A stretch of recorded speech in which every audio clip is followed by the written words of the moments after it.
నేను milk marketing గురించి లాస్ట్‌గా 2 వీడియోస్ చేశాను. ఆ 2 వీడియోస్‌లో కూడా చాలా మంది చెప్పిందేంటంటే, ఇంటింటికి వెళ్లి డెలివరీ చెయ్యన్నా మనకైతే ప్రాఫిట్ అయితే ఉంటుంది. అలానే హోల్‌సేల్ వాళ్ళకిస్తే ప్రాఫిట్ అయితే ఉండదని చెప్పేసి చాలా మంది చెప్పారు. సో, నేను దీని గురించి డీటెయిల్‌గా మీకు ఎక్స్‌ప్లెయిన్ చేయాలనుకుంటున్నాను. నేను ఇంటింటికి వెళ్లి ఇస్తే నేను 80 రూపీస్‌కి ఇస్తాను. హోల్‌సేల్‌గా ఇస్తే 60 రూపీస్ అయితే ఇస్తాను. సో, మనకి ఏది ప్రాఫిటబులో ఒకసారి కాలిక్యులేషన్ అయితే చేద్దాము. ఒకవేళ నేను ఇంటింటికి వెళ్లి 80 రూపీస్‌కి ఇస్తే నేను పర్ టైము ఒక 200 లీటర్స్ నేనైతే ఇక్కడ షెడ్‌లో తీస్తాను పాలు.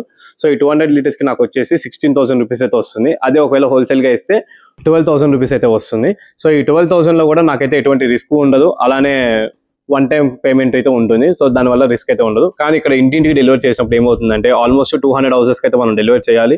ఈ 200 హౌసెస్‌కి డెలివరీ చేయాలంటే దానికి ప్యాకింగ్ చేసుకోవాలి. అలానే ఆటో ఖర్చు ఉంటుంది. అలానే వర్కర్‌ని పెట్టుకోవాలి. మనకి ఇంకా రెస్పాన్సిబిలిటీ అనేది ఎక్కువ ఉంటుంది. ఎందుకంటే ఒకరొచ్చేసి ఒకరోజు కావాలంటారు, ఒకరోజు వద్దంటారు.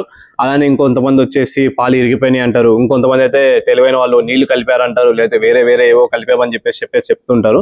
సో, మనకైతే వర్కౌట్ అయితే అవ్వదు. ఈ 4,000లో ఇన్ని గనం మనం చేయాలంటే మాత్రం కంపల్సరీ వర్కౌట్ అయితే అవ్వదు. సో, అందుకని చెప్పేసి నేను హోల్‌సేల్ కూడా ప్లానింగ్ అయితే చేస్తున్నాను. సో, చూద్దాం నెక్స్ట్‌గా ఇంకేమైనా వీడియోస్ అంటే లైక్ ఇంకేమైనా ప్లానింగ్ కూడా చేద్దాము.